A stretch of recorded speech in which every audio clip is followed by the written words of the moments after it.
Hello. Welcome everyone. My name is Ann Corso. I'm the executive director here at the Michener Art Museum, and I am so thrilled. Thank you. I am so thrilled to have all of you here this evening for our third installment of the Putman Arts Leader Lecture Series. So I have so many people to thank for this evening. First and foremost, this lecture is inspired by the exhibition of Judith Schechter's work. And so Judith, thank you. She's tired of being embarrassed by us, but oh well. Thank you for being an inspiration and showing us what's possible. And thank you to all of those who supported this incredible glass exhibition, the Gorski family, Rego Wright, the Art Alliance for Contemporary Glass, M&T Charitable Foundation, and of course Claire Oliver Gallery. So thank you all. And tonight's lecture is made possible by the Mary Louise Putman Endowment. So many thanks to the leadership of the Putman family, who can't be here tonight, but we thank them anyway. And I'd also like to thank all of the Michener Art Museum's trustees who are in the audience. I've seen 3 so far: Bob Byers, Bill Garvin, Melissa Eisman. Thank you so much for coming out and supporting this. Our former directors and my personal guardian angels, Lisa Hanover and Bruce Katziff, thank you guys. Our wonderful volunteers who help with all of our events and programs, and the dedicated staff, with a very special shout out to Jen McHugh, who make these events possible, these lectures possible, so thank you. All right, and for the real part, tonight we have an incredible curator and scholar in our midst. Alice Cooney Frelinghuysen, who also goes by Noni, is the Anthony and Lulu Wang Curator of American Decorative Arts at the Metropolitan Museum of Art. A graduate of Princeton University and the Winterthur program at Delaware in American Early Culture, she has curated, published, and lectured widely on a variety of subjects related to American ceramics, glass, stained glass, 19th century furniture, and the Gilded Age.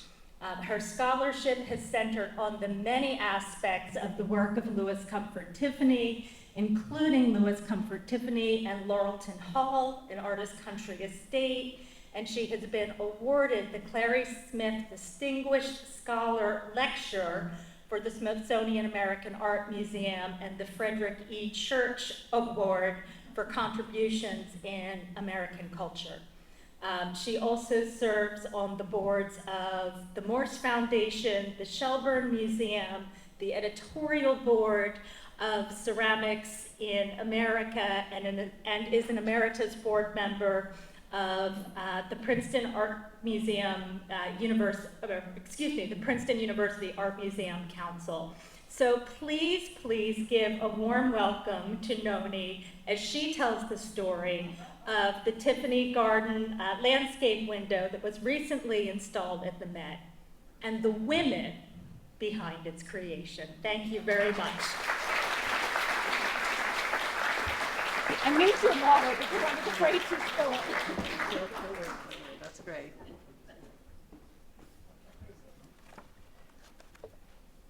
Thank you. It's wonderful to see all of you here, and I am truly honored to have been invited to be part of the Putnam Arts Leader Lecture Series that you have, and it's a great treat for me to be here at the Michener. And I thank Anne, I thank Laura and Jen also for everything that you've done. I'm particularly thrilled, however, to have had the opportunity to see the extraordinary work by Judith Schechter. I have long admired her work and her commitment to stained glass. The magical world, a riot of flora and fauna that she has created in glass in supernatural. I think it complements directly the topic of my lecture this evening, focusing on another artist who was working a century earlier, who also was dedicating her art to stained glass, and perhaps suggesting that Schechter's work is part of a longer continuum of women artists working in the medium in this country. They are very different, but they share an intense engagement with nature and the environment, and in both cases, I feel, provide compelling, immersive experiences. Oh, and I meant to start with my slides. But tonight, I'm going to focus on and am excited to share with you an extraordinary new acquisition at the Met. This magnificent leaded glass window from the studios of Louis Comfort Tiffany of a luxuriant garden landscape. It is one of the most exciting acquisitions of my over 4 decades long engagement with Tiffany research and scholarship and my career at the Met. It was installed in the Charles Engelhardt Court of the American Wing at the end of last year. And when you first see this window, I think similarly to Judith's, if I may call you Judith, there's a sense of wonder, almost an emotional reaction of being enveloped by this rich environment that Tiffany Studios created. The colors literally vibrate with vitality. The window is not only an exceptional work of art on many levels, but it also holds several stories that are critical to the conception and realization, many of which foreground the important but often overlooked role played by women in the art of Louis Tiffany. This lecture will explore the roles of Sarah Cochran, who commissioned the window, Agnes Northrop, who designed it, and the largely anonymous, highly skilled women who crafted it, all working under the personal supervision of the visionary American artist, Louis Tiffany. At the same time, I will highlight innovations made by Tiffany Studios' glass chemists and glaziers, and the extraordinary illusionistic effects they achieved from the manipulation of the glass itself, a remarkable merging of art, science, and craftsmanship. And finally, I hope to place the window in the larger context of Northrop's and Tiffany's illustrious careers, and to position it within the broader cultural landscape of the United States of the late 19th and early 20th centuries. The window is monumental in size. Its center panel is nearly 10 feet high, and all 3 panels are about 5 feet wide. Each is composed of 3 vertical lancets, or lights. The central panel offers a long vista, beckoning the viewer up the trompe-l'oeil marble steps to a central 3-tiered fountain surmounted by a Pomona-like figure pouring water from a jar. Just beyond the marble wall is a profusion of luxuriant plant material, soft pink and white hydrangeas, brilliant red poppies, and striking nasturtiums. A second marble wall, barely visible, contains the garden and opens to a more abstract landscape edged by tall cypress trees, which partially obscure the purple and blue mountains in the distance. The pine branches cleverly curl around the trunks contained within the side lancets, each while the spiky needle-like foliage extends as a canopy overhead. The solid dark brown tree trunks of these pillar-like pines serve almost as sentinels in the center panel and then are rhythmically spaced throughout the side panels. The left-hand panel depicts gently swaying foxgloves in delicate shades of pale pink and white, and lush deep pink single peonies in the foreground. Here again, cypress trees and an almost iridescent palette fringe the edge of the landscape. The right is dominated by stately pink and purple hollyhocks, all exquisitely rendered in glass. In the foreground of both side panels, a delicate vine adorns the top of a marble wall in a swag-like fashion. While the illusionistic quality of the window suggests that it might be a specific scene, the landscape is a fantasy. The combination of the Mediterranean cypress trees with northwest coast pine trees provides one clue.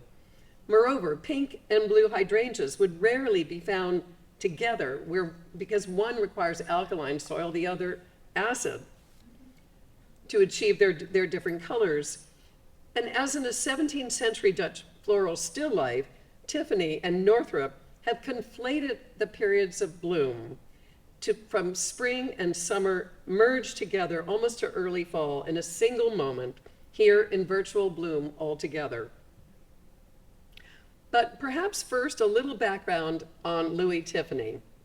He was the son of Charles Louis Tiffany, the founder of Tiffany & Company, the luxury goods firm that we all know today. Louis, no doubt influenced by the designs and craftsmanship he witnessed at his father's firm, chose not to enter the family business, but rather turned to art, first to oil painting, then to the increasingly popular tertiary mediums of watercolor and pastel. In the late 1870s, however, he began an interior decorating career, starting with his own homes, and then soon decorating such prestigious projects as the Union League and the 7th Regiment Armory in New York City, and several public rooms in the White House, as well as domestic interiors and churches that were being constructed on a grand scale and magnificent scale during America's Gilded Age. He filled those interiors with fittings designed and fabricated in his own workshops. Leaded glass windows, lighting, mosaics, furniture, carpets, textiles, etc. And this multifaceted artist embraced more media, I think, than any other single artist. In addition, his output included blown glass vessels of glass of his own making, lamps, enamels, pottery, jewelry, book design, and photography. It's important to stress here, however, that in each of these mediums, Tiffany brought in a cadre of highly talented designers and craftsmen, even scientists, either locally trained or from abroad, and he compelled them to achieve innovative and artistic results that had hitherto been unexplored. Such is the case with this window. The subject, a garden landscape, itself an innovation of Tiffany's and the designer of Agnes Northrop's, and then realized with the extraordinary effects achieved through the glass itself. The window was commissioned in 1912 by Sarah Cochran for the grand neo-Tudor mansion Linden Hall that she was building in Dawson, Pennsylvania, not far from Pittsburgh. Cochran's story alone is extraordinary. Born of poor farmers in rural Pennsylvania, she took a domestic service position at the home of James Cochran, an early pioneer in the coke and coal business, in which he made quite a fortune in the Connellsville region in Pennsylvania. It was there that she met and later married the eldest son, Philip Cochran, in 1879. Sarah and Philip welcomed their only son, James Philip Cochran, a little over a year later. Philip worked in his family's business and assumed control of it when his father died in 1894 and expanded it considerably. He became known, they really became known for a process of manufacturing coke from coal, which enabled markets to be much expanded markets and expanded the time frame for those markets, critical for the making of steel.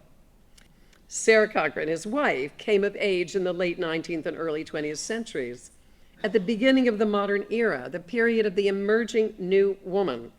And I think this wonderful photographic portrait of her, which was taken right about the time that she commissioned the window, portrays her with a direct gaze and an air of gentle self-confidence in her flamboyantly feathered hat and fashionable dress. The movement saw women shaking off the constricting shackles of their gender in favor of greater independence and authority. And women were entering the workforce and earning their own money in growing numbers. This mission would culminate, of course, in 1920 in the ratification of the 19th Amendment, granting women the right to vote. Cochrane would become an ardent suffragist herself. It may be assumed that Cochrane shared in her husband's business interests, for when he died in 1899 at the age of 49, his will gave her full charge, care, and control of his coke and coal interests. In his bequest, Sarah received 1/3 of his estate, and the other 2/3 would be under her management, but in trust for her son until he came of age. He was a senior at Penn when he succumbed to pneumonia and died just shy of his 21st birthday, leaving her bereft and also with sole control of these vast family holdings, competing with the likes of Henry Clay Frick, who was the primary competitor in this business, and others in a very tough male-dominated business. She showed herself to be a force. She founded additional companies. She tripled the business's profits and managed mines and plants, not only in Pennsylvania, but in Virginia, West Virginia, and Tennessee. At the time that she built Linden Hall, Cochrane, nicknamed the nation's coal queen, Frick was called the king of coal, was one of the wealthiest women in the eastern United States. Her substantial fortune gave her the resources to build a grand house, which I finally had the opportunity to see about a year ago. I thought it somewhat curious, though, that a single woman might embark on the construction of such a large and imposing mansion with 35 rooms. And it's far more likely that Cochrane envisioned this estate from the beginning as a grand showplace for entertaining and for important public gatherings. She used her wealth to support numerous philanthropic causes, including education, very important to her, with contributions to various colleges and universities where the business was taking place, the Methodist Church, and women's suffrage. And after the house's completion, she hosted receptions like the tea in the headline here, the suffrage tea, to which 500 women were said to have come.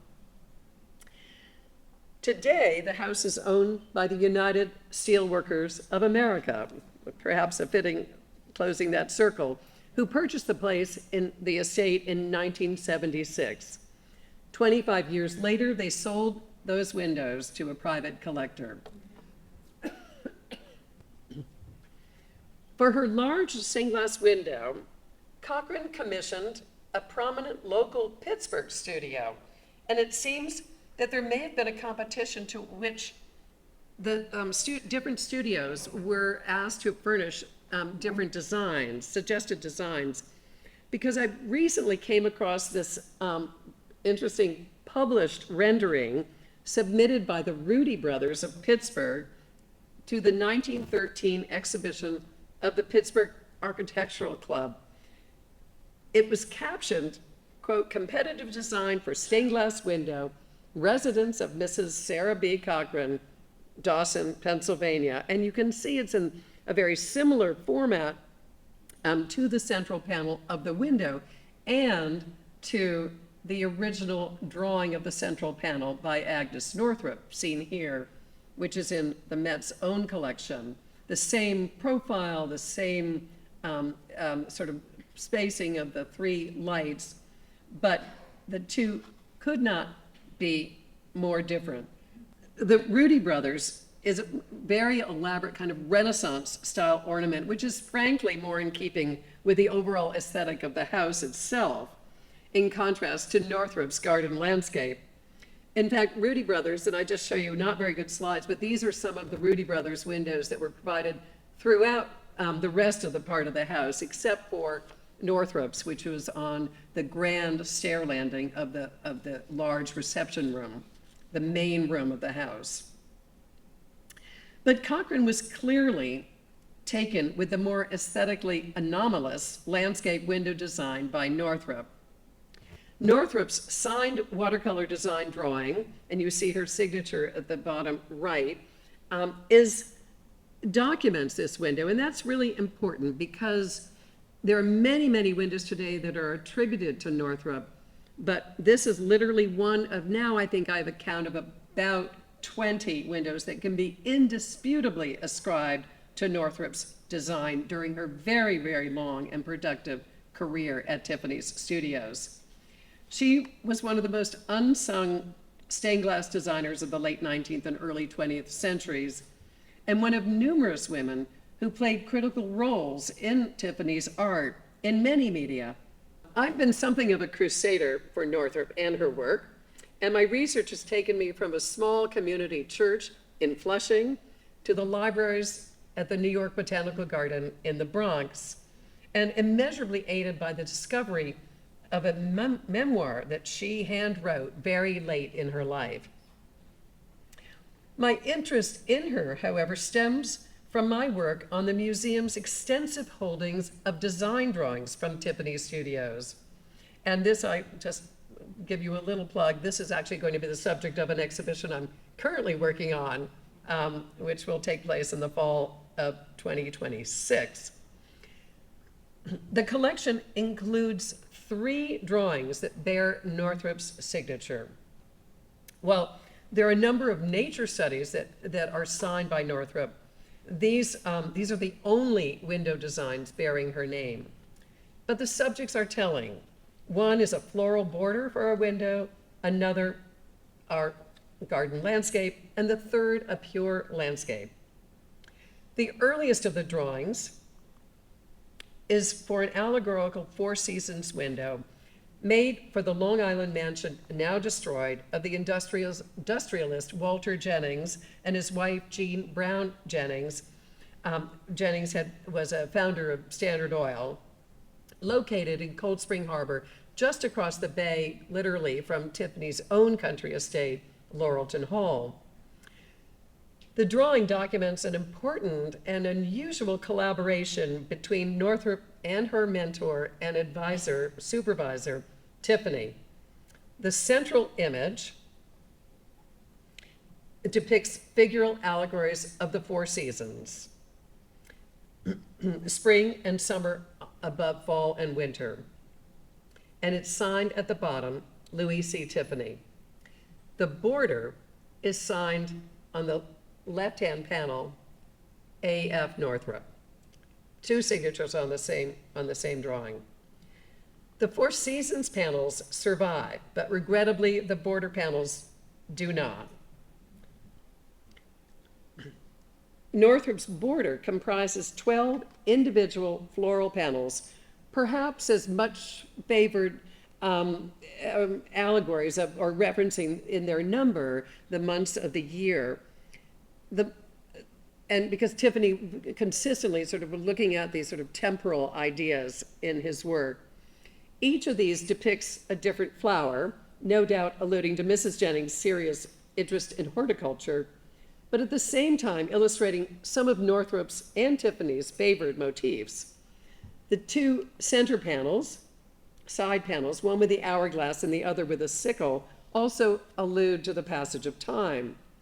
The top register portrays floral vines, purple and white clematis, purple wisteria, and trumpet vine, while the bottom register is all water plants, the water lily, lotus, and Japanese iris.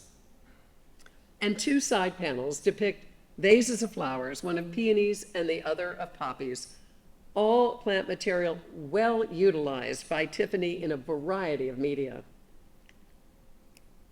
Agnes Northrop was born in 1857 to Emily Fairchild and Alan Northrop in the village of Flushing, now part of Queens, a borough of New York.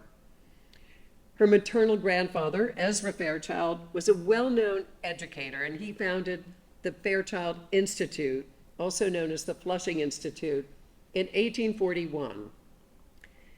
Her father taught at the school, and that's where he met Agnes's mother and married her. Tiffany acknowledged that his early schooling was in Flushing, and although the class rosters for 1860, when he would have matriculated, are missing, It's possible that he attended the Institute as a young man, a young adolescent. The Institute was a noted private boarding school for boys, and so Northrop attended the nearby McGregor School for girls, which gave her her first formal education. She resided in Flushing for most of her life, even after the deaths of her parents, moving only in her final years to the Gramercy Park Hotel, where she died at the age of 96 in 1953. While the Fairchild Institute may account for Northrop's academic schooling, the source of her artistic training is unknown, but it was likely at one of the various schools in New York, the Art Students League, Parsons School of Design, Cooper Union, New York School of Design, all of which were to prove to be training grounds for women before they entered Tiffany's employ. Northrop is said to have shown an early aptitude for art and briefly designed book covers for a publishing house, like many other women of this era. And although none by her has yet been identified, I'll just show you as by way of comparison a book and stained glass window designed by one of Northrop's contemporaries, Sarah Wyman Whitman. Northrop recalled in her memoir that she began her career with Tiffany in 1884 at the age of 27. She knew somebody who was a friend and who worked at Mr. Tiffany's stained glass business, and she was introduced to him. Tiffany then referred her to his manager, who told her she could try it. Northrop fit the requisite profile of the women Tiffany hired. She was Protestant, middle class, and single. Societal norms dictated that women cease working largely after marriage to manage their home and focus on child rearing. Northrop never married. She would work there for her entire long career until the studios closed in 1932, shortly before Tiffany's death. And she worked in many different capacities. But by the early 1890s, she had forged an independent role as a window designer for the studios. The first published reference to Northrop's association to Tiffany dates to 1893, when she exhibited a cartoon for a window for an art museum at the Architectural League in New York, captioned as having been designed by L.C. Tiffany, drawn by A.F. Northrop, testament to their early and important collaboration.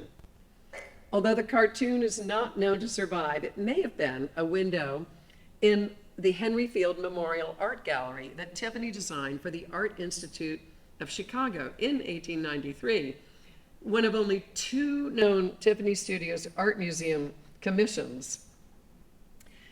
It's no longer there. Her design might have been for the skylight, which was described as having slender bands in a lotus pattern in light and dark green on a field of soft, rich pink.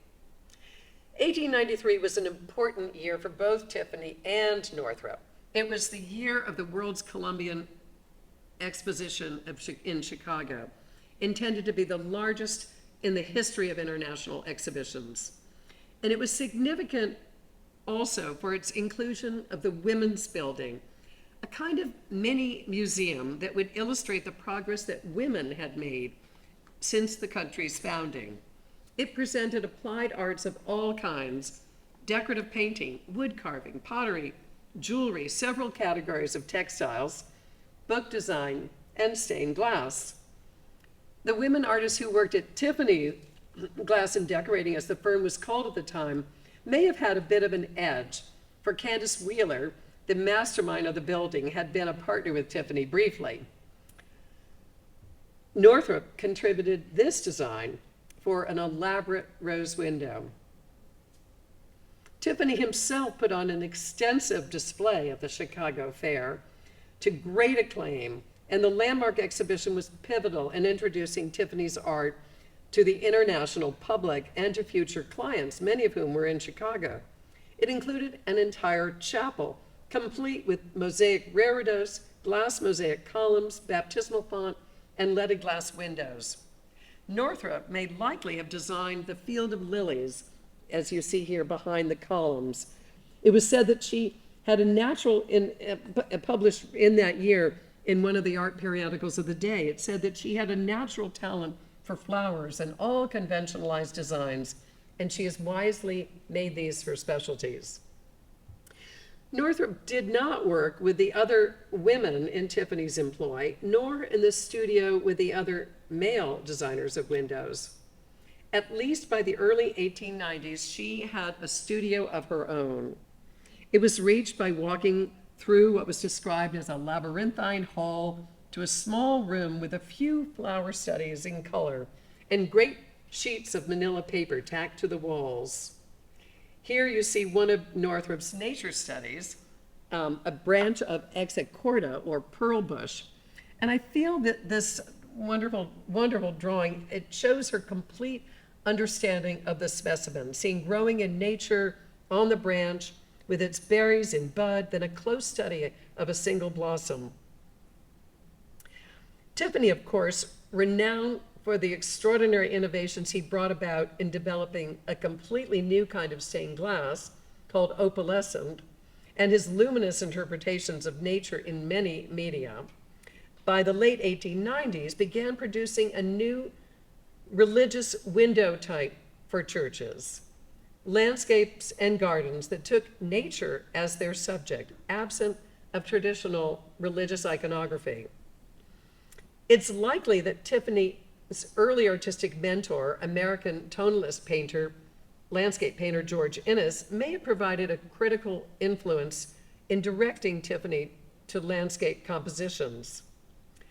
The period also coincided with the burgeoning garden movement that was taking the country by storm during the late 19th and early 20th centuries, and which had a similarly important influence on a particular kind of landscape, gardens, that Tiffany Studios would produce. And those windows would become Northrop's domain. And I just show you actually the window on the screen now is a relatively recent acquisition by the Art Institute in Chicago. It's quite a wonderful one, but gives you some idea of some of these, extraordinary landscapes that his firm was producing. His earliest known complete landscape, however, dates to 1895, the Heart in the Brook for the Church of the Savior in Brooklyn. It received a write-up in the Brooklyn Daily Eagle, based, no doubt, on a press release provided by Tiffany's ambitious marketing department. But I'll quote, "The lower part of the memorial window is a beautiful landscape representing a bounding, rushing brook in a forest glade, illuminated with the light of the setting sun, which warms and fills with a rich glow the most remote nook of the glade. So close to nature is the scene depicted that for a moment it seems as if it were nature itself seen through an open window." Such subjects were connected to the various philosophical discourses of the second half of the 19th century, Swedenborgian thought that Inness had embraced, as well as ideals espoused by Emerson and Thoreau on the spiritualism expressed through nature. The landscape, however, in this window is just the lower half. The upper part is a figural composition designed by Tiffany's most prolific English-born designer, Frederic Wilson. Despite the dramatic innovation in subject matter that this landscape presented, but perhaps emblematic of the struggles of women in receiving attention and recognition for their work, the newspaper article identified only Wilson as the designer. The landscape windows are not the sublime that attracted American landscape painters of earlier decades, but rather they present a familiar, intimate view.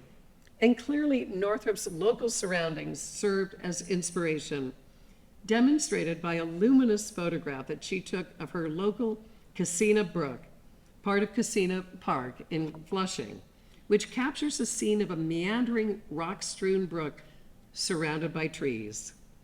The window is nearly identical to the composition in the photograph, and I've taken the liberty of flopping the photograph to show you the brook, the placement of the rocks, the trees, etc. This was a design that Northrop came back to often for many, many different churches in different sizes and degrees of complexity and for varied architectural settings, and adaptations of the design persisted for decades. She eventually introduced this subject to the domestic sphere, and this too was new, bringing stained glass windows into the home. Here, for example, is a remarkably similar window that she designed in 1910 for the New York dining room of Helen Gould, the daughter of robber baron Jay Gould. And some 13 years later, she designed a related work, the Met's iconic autumn landscape. It too, a domestic window. The original drawing is unsigned, but it's dated 1923 and otherwise documented as Northrop's design. The windows with which Northrop, however, was most closely associated were those for her family's church, the Reformed Church in Flushing. Family members, including Agnes, were baptized, worshiped, and buried there. In 1892, the church erected a new building to be adorned with modern windows, and they were particularly proud that their local girl would be the designer of them. These were deemed at the time of the 10th anniversary of the church to be a quote of exquisite coloring and adding greatly to the beauty of the interior. The earliest dates to 1899 to memorialize Robert Baker, vice president of one of the largest nurseries in Flushing, featuring appropriately white lilies and double red peonies. Actually, and think about the Cochrane window when you look at those. But she received a more poignant commission in 1903 when she was asked to design a window to memorialize her father. Evoking medallion windows in its general overall composition, the top encloses an ethereal, opalescent, heavenly city. A stylized fruit tree dominates the window, set in a landscape with a stream winding through purple mountains. Conventionalized passion flowers frame the composition. Floral motifs were also considered appropriate for her father's window, as it was noted in the local paper when it was unveiled that one of Mr. Northrop's chief pleasures was working in his flower garden, which would have also proved as handy source material and subject matter for Agnes. Northrop designed another window, this time in memory of her mother, who died in 1916, as seen in this recently discovered drawing, with pencil annotations for the white birches, the goldenrod, and red asters. This was likely also intended for the Flushing Church, but for some unknown reason, it was never executed. Tiffany Studios' development of windows with purely floral subjects was consistent with other stained glass artists during the aesthetic era of the late 19th century, and Northrop forged her own very individualistic style in that arena. Her Magnolia window set Northrop on the international stage, made for the Paris Exposition Universelle of 1900, and now in the collection of the Hermitage Museum in St. Petersburg. It's almost abstract in its rich assemblage of 5 luscious magnolia blossoms. The creamy white petals are arrayed in such a fashion that they're almost indistinguishable from the dense foliage. The press called it superb. There's nothing approaching it by glassmakers anywhere. And they singled out Northrop for her excellence of design, awarding her a diploma of merit.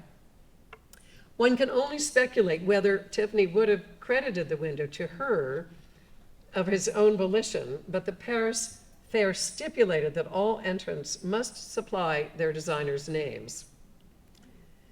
The window is further evidence of Northrop's careful observation of nature. Indeed, magnolias were the subject of a particularly beautiful watercolor study of hers, as well as for one of her photographs.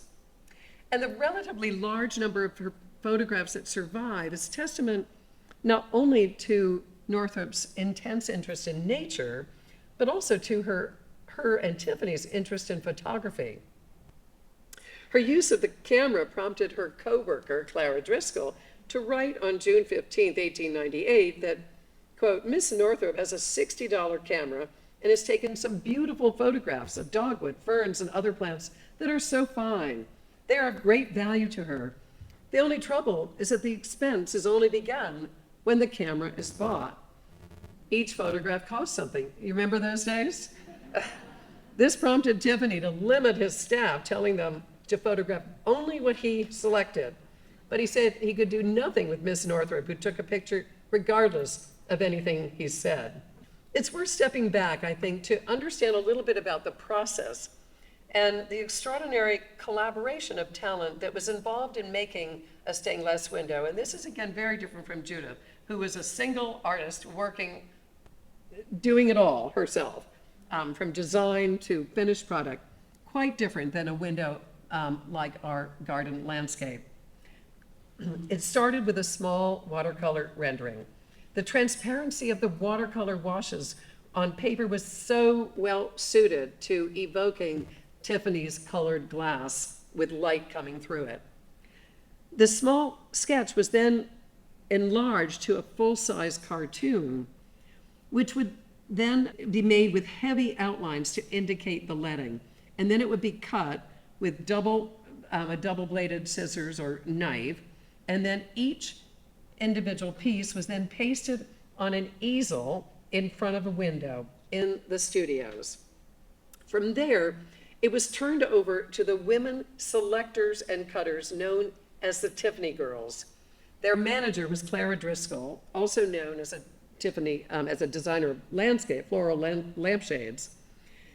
Northrop had actually early on headed this group, but she didn't like it at all. She didn't want to manage, she wanted to design windows.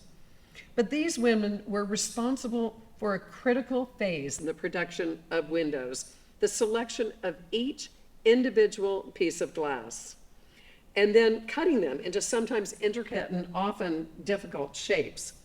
The Tiffany Girls were said to possess, quote, natural decorative taste, keen perception of color, and adaptability to the medium employed.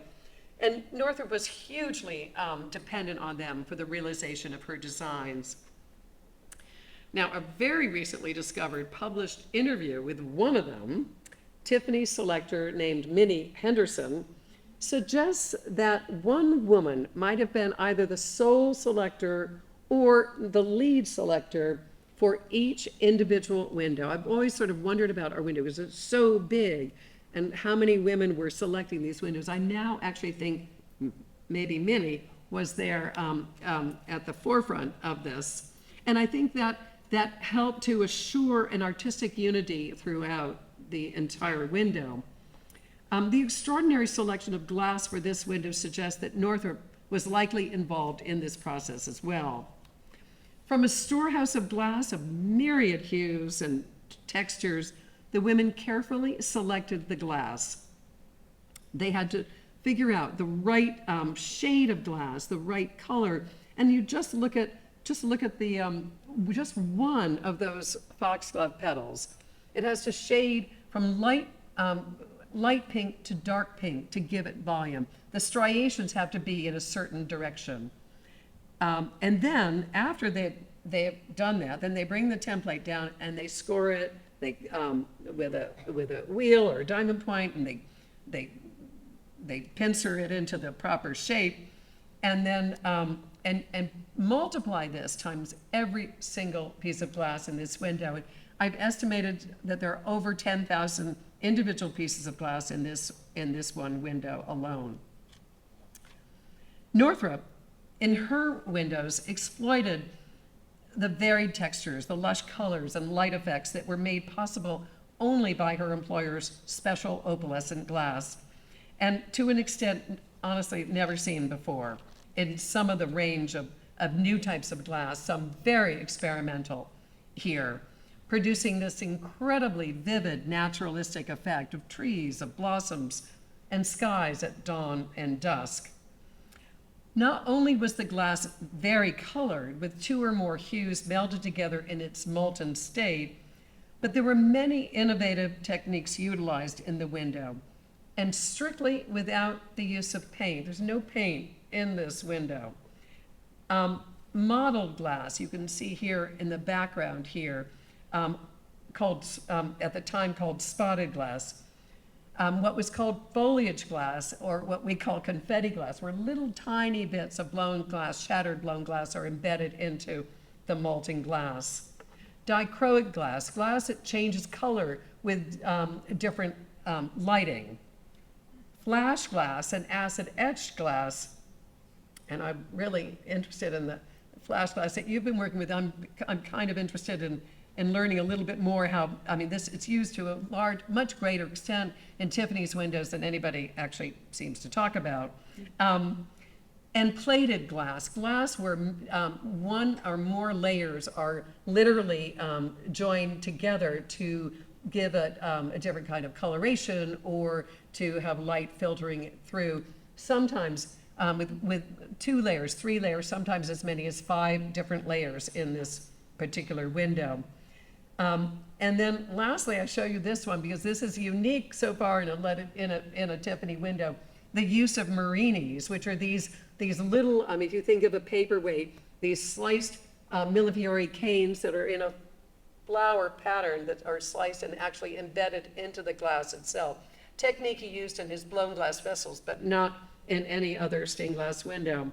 There are innovations in the leading as well, and something I've never seen before in one of these windows. The basic principle of a leaded glass window is you have different pieces of glass that are joined together with lead. And there were different ways of doing that.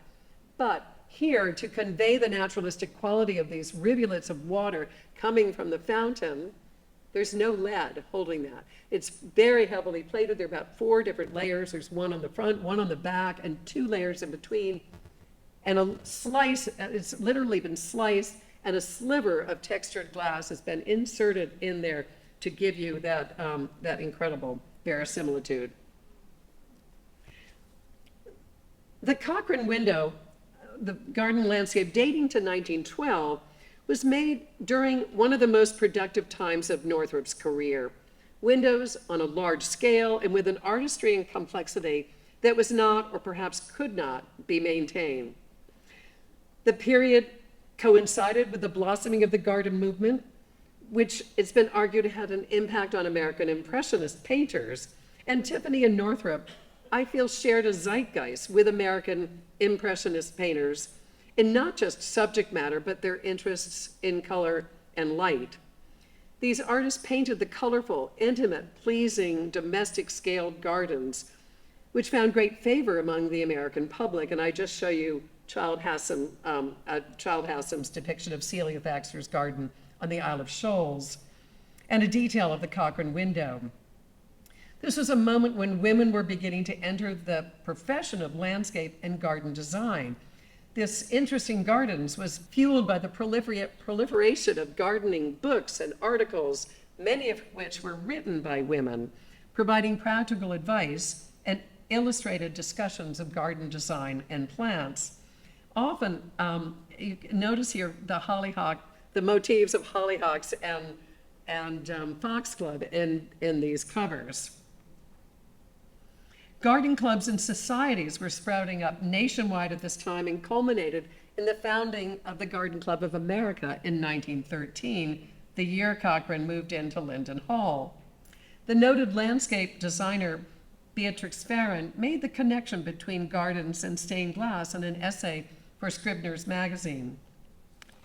The landscape gardener paints with actual color, she wrote, lines and perspective to make a composition, as the maker of stained glass does. The period saw a proliferation of interest on the part of artists in constructing their own gardens, and Tiffany himself was something of a self-taught landscape architect, and he designed extensive gardens in his own country estate, Laurelton Hall, as seen in these rare color images from country life in America. He also, when he decided to commission a portrait done by the Spanish artist Joaquin Sorolla in 1911, he chose as his setting the flower-filled terraces of Laurelton Hall. And although Northrop didn't have the space or means for a garden, she frequented one at the Flushing Institute, as you see here in one of her photographs of hydrangeas in bloom, providing additional subject matter, but significantly, During the third quarter of the 19th century and well into the 20th, Flushing had become the nursery capital of the nation. And there were at least 5 large nurseries established there, and witnessed just a few of the many horticultural catalogs that I found in the New York Botanical Garden, all in Flushing. This was the period when these nurseries really took on the role of botanical gardens and invited the public in to come and experience, and certainly Northrop would have been among them. Sarah Cochran loved gardens, and she established extensive ones on the grounds of Linden Hall, making the Tiffany window especially appropriate for the stair landing of her house, where it dominated the grand hall. Northrop's garden landscape, and here you can see, I just thought I'd show you where they actually are in the house itself, above the entrance of the house. Northrop's gardens fall chronologically and stylistically within a small group of windows documented to Northrop around 1912 to 13, such as one made for St. Jude's Church in Seal Harbor, Maine, and another for Andrew Carnegie, both of which were figured prominently in Northrop's memoirs.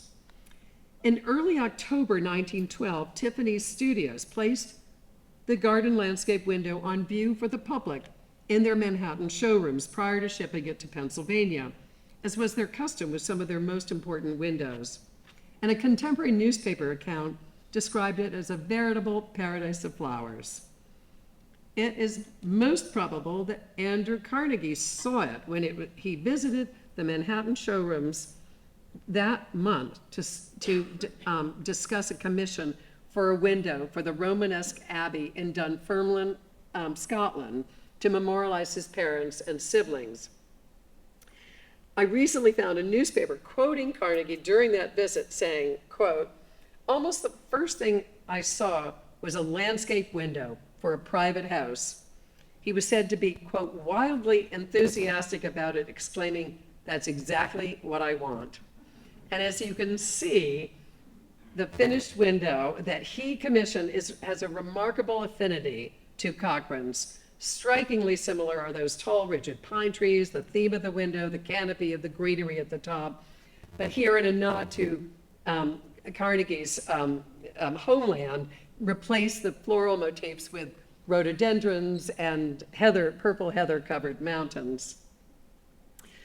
Although Tiffany's and Northrop's full-scale landscape designs for houses of worship and for domestic interiors represent one of the most significant contributions to the field of window design, the reception of the Carnegie window demonstrates that this new subject matter was not universally embraced. As arresting as this design was, the window proved too radical for a more conservative British clientele steeped in their tradition of narrative windows. The pure landscape window offended the local clergy, and they rejected it for the Abbey, deeming it unecclesiastic and too modern.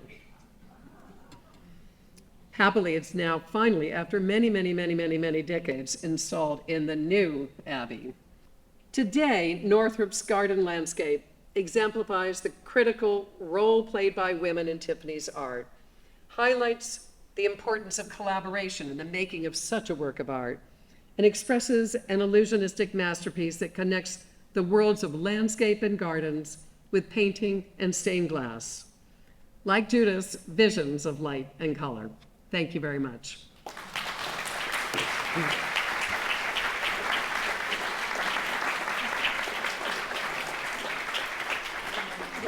Oh, aren't you nice? Now, I may have gone a little, I hope not too long, but if anybody does have a question, I'm happy to venture an answer. Wait for the mic. We lived in Philadelphia for a long time near Washington Square. And there was a collaboration there between Maxfield Parrish and Lewis. We didn't even know it was there. I mean, it's just like you walk in the building and like some security guards, oh, it's back there, you know. We saw it, we were stunned, you know, we saw it. Beg your pardon? We were stunned when we saw it. You know, you should, and if none of you, if any of you have not seen the Dream Garden, Maxfield Parrish designed Dream Garden that Tiffany Studios did the mosaic for, run, do not stop. It's open to the public. It's in the Curtis Publishing Company building. It was commissioned by Edward Bach, the editor-in-chief there. He commissioned Tiffany Studios actually to do several designs for that building. In fact, if you know the American Wing Courtyard, and we have a garden landscape, a small garden landscape mosaic with a fountain, that was done on spec to be presented to Curtis Publishing House to show what they could do. But then they went. It's very interesting. It's a long story, but they he went to several different. He explored several different options before landing with Maxfield Parrish and Tiffany Studios to do that extraordinary.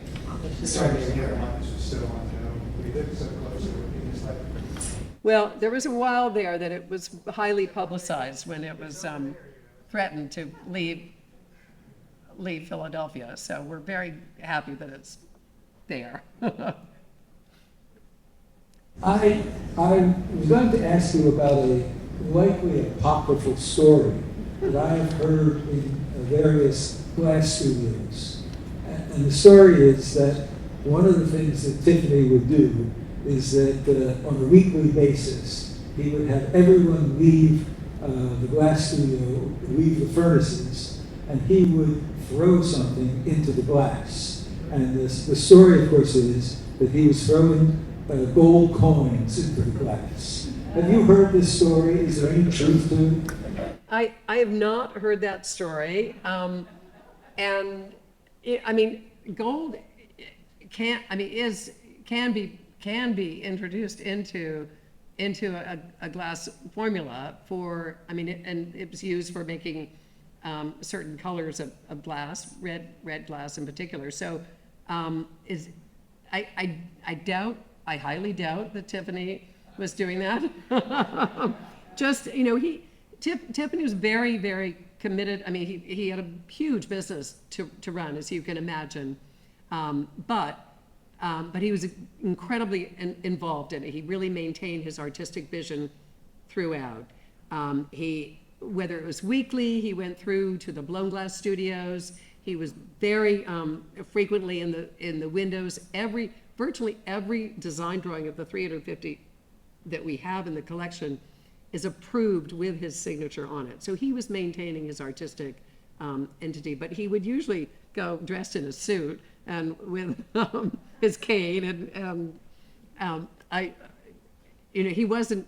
he didn't pick up a blowpipe, he didn't try to cut a piece of glass at all. So he didn't throw gold coins into the furnace. And I'm doubting that he threw gold coins in the furnace. Thank you so much for this talk, Melanie. I was wondering if you could talk a little bit more about just the Met's acquisition and installation of this piece. I'm sure it was quite an effort. I imagine there was some conservation involved as well. And I'm sure there's a story. Well, there's definitely a story. I actually tried. We were offered this 20 years ago, and I tried to get it for the Met. It was very expensive, frankly, and it was complicated. And clearly wasn't the right time. Then it was bought by a private individual, and I tried to see if he would be interested in donating it to the Met. And 20 years ago, I had design drawings of the window in its place right now, 20 years ago. So when it came up for sale again, I wasn't going to let it go. But I can't say it wasn't without its challenges. We're really fortunate that I think we have the perfect place for it. I think it's really in a space that almost seems made for it, meant to be. But it was a challenge, and I'm very grateful to everybody to the leadership at the Met, who saw how important this was and what it could do for the American Wing and the museum. I'm extremely grateful for everybody, and the credit line's this long, who helped to support the window extremely generous donors who made this possible. And then, of course, we had to, it was great. Then we're so lucky. We have dedicated stained glass conservator in the Met, the only museum, I think, in this country that does, and he's brilliant. So we had an opportunity, it was in 13 panels. Each panel was on his light table, and we had a chance to look at carefully every bit of the glass on it. And we were sometimes going, oh my God, look at that. Are you kidding me? You know, it was really very, very exciting. The window was in amazingly good condition. Very little work needed to be done except cleaning, just a few little bits. And then the installation, you know, I mean, stained glass is, it can be challenging. It doesn't have, these did not have rigid frames, so it can torque quite easily, which is scary. Particularly if it's very, very heavy and you've got, you know, 10 men holding it, because you have to lift it up, you know, anyway, with lots of lifts and the rest of it, but it's exciting. Judah has a question here.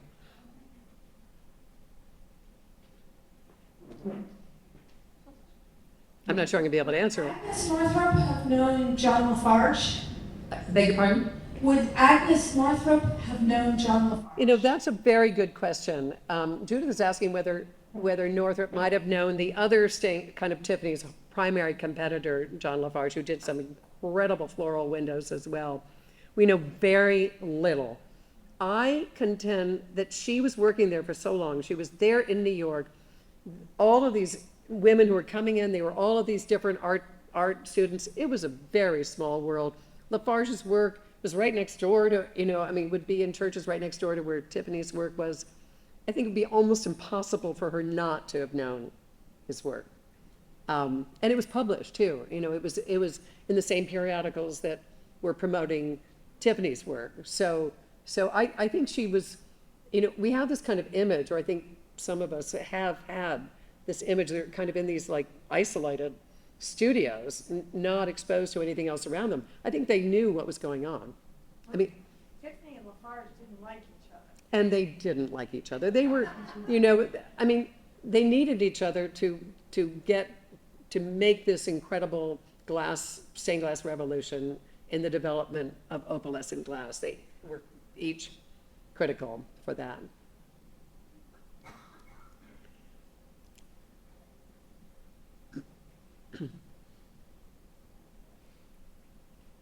What do you know about Northrop after the studio closed? What do you know what she did, you know, to continue? She lived a long time. She continued to, Northrop, the question is, what did she do after Tiffany Studios closed? She continued to design stained glass windows.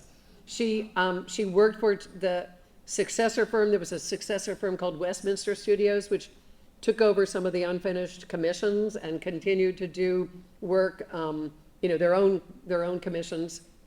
And she continued literally until she couldn't any longer. Yeah, this was her life.